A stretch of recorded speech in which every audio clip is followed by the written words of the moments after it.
Today we have Tara. She's done. She quit. Starting stats, 35 years old and 606 pounds. Woohoo! Time to check out our house. Gotta say, it's a pretty nice house for 600-pound life here. Here's our girl Tara, sliding out of bed like a silky blueberry. Whoa, check out her bra. It is huge. Tara pulls up her pants and we get a close-up of that fupa. Tara says, just cut that old fupa off and get it over with. Small dog sighting, by the way. Tara's mom comes in the room and summons her to help in the kitchen. Stop whining about that fupa. Tara waddles to the kitchen and complains about how she has no knees left. So Tara takes a rolling office chair and kind of uses like a wheelchair to help her mom in the kitchen. She reminds me of Michael McDonald's character that was always like, "You sneaky snake!" And look, another small dog. Sad sob story time. Tara just always been a big girl, it turns out. Tara pauses from her sob story to show us her junk food drawer. Yum yum. As Tara goes on about how food doesn't judge her, Mom brings her a plate in bed. Tara dives back into her backstory. I'm not going to snark on it as always, because it's always about rape, child molestation, and all that jazz. Tara's mom's all like, how can you tell a child no to food? It's pretty easy. Being a parent's pretty much saying no to your kid. Granted, Tara is a little old. Tara's crotch goblins are home and she pulls a Pop-Tart right out of that drawer. The family takes the family outing to see Dr. Now. It's time to step on that painfully dramatic scale. I like this girl better than Cassandra, but that's my unpopular opinion. The painfully dramatic scale says 606. My favorite Persian potato walks in with, hello, how y'all doing? Tara throws out the old knee excuse and Dr. Now is not having it. You can tell by his face. Dr. Now gets to who's your enabler? And of course it's her mama. We're going to see a rare power move here when he drags her mama into the room. Dun dun dun dun dun dun dun dun dun dun. Nice jacket, by the way. Tara's mom gets a lecture about being an enabler. I like to think that Dr. Now just invited her back because he had to see that jacket. You know he likes the bling bling. The sentence is handed out and Tara is sentenced to 20 pounds this month. Tara breaks down even before she's out of the office. Damn, usually Dr. Now makes you cry on the second appointment. New record.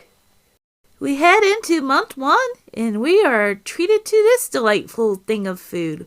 Is this thing legal? What is it? The family chows down on that sad chili mustard bread and discuss the diet. Mom insists that she tried to follow it. Month 2 is here and it's time to see the now. That camera angle, shady. Painfully dramatic scale says 590. That's 4 pounds short. The now is not impressed. As punishment, he makes her do a walk of shame. I think he just wanted some pointers for his little catwalk thing he did a few years ago. Tara claims that her fupa makes it hard for her to walk. Dr. Now's like, show me that fupa. He is just making her perform. Being a softie in the early seasons, he still approves Tara. He's concerned about her. He got her in the next day. I think that's the quickest they ever got somebody in. Damn! And when she's on the slab, too. Tara is buttered up and the great stomach harvest can begin. Guys, I was so scared. I didn't see my boy Hottie. This guy was hiding him. Can't hide from me, Dr. Hottie. One way or another. They do the interview. What do you think about the surgery? I hope she does well. I wish somebody for once would be like, I hope she flatlines. So the little brother be all crying and sister's over there like, ugh, I want the life insurance. You go, girl.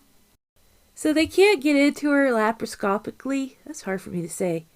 So they're going to have to crack her open. Woohoo! Guts! I absolutely love this. It's like reaching in the portal of the unknown. Dr. Now explains that they're going to have to switch from a bypass to a sleeve. And we get our comparison. It's going from a football to a banana. And it's another one for the trophy room. And Tara is out. The family gathers to see a drugged up Tara. 3 days later, and Tara's fine dining on orange popsicles. Dr. Now will be talking about the liquid diet, but I can't help but think we need a blanket on Tara.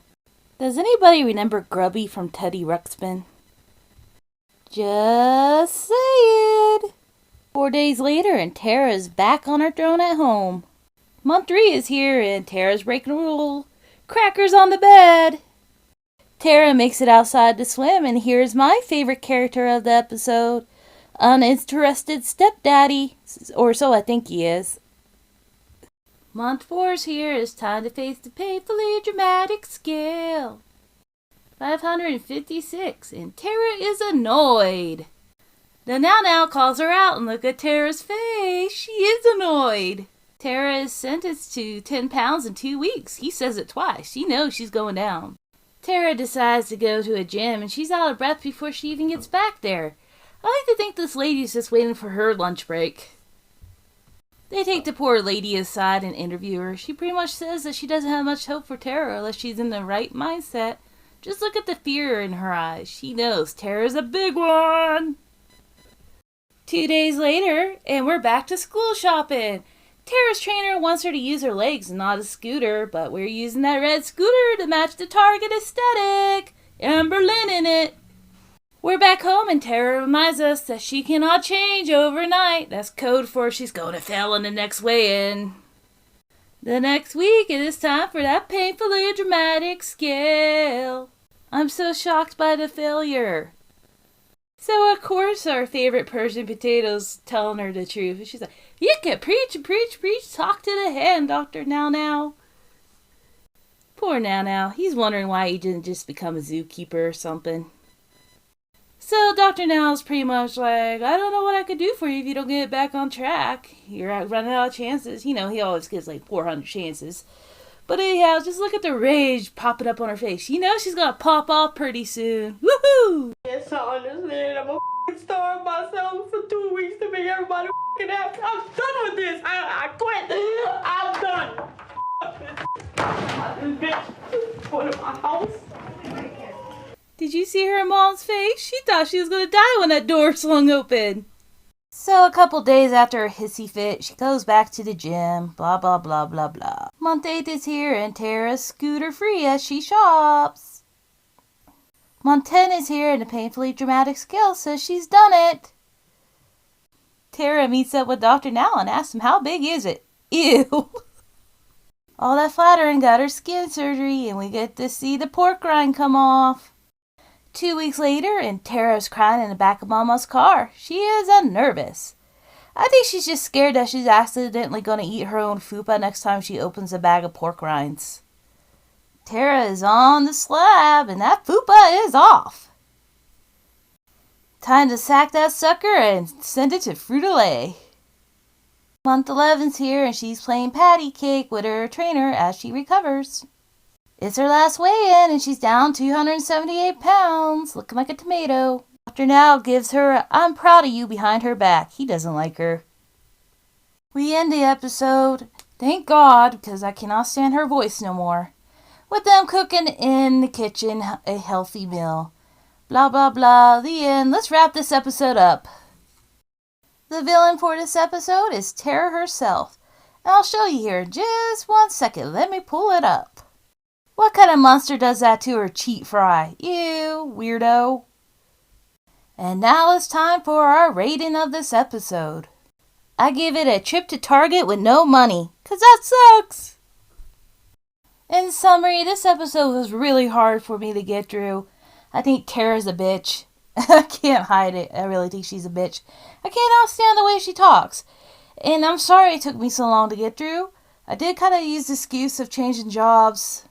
But really, it was just because Tara was just so unbearable.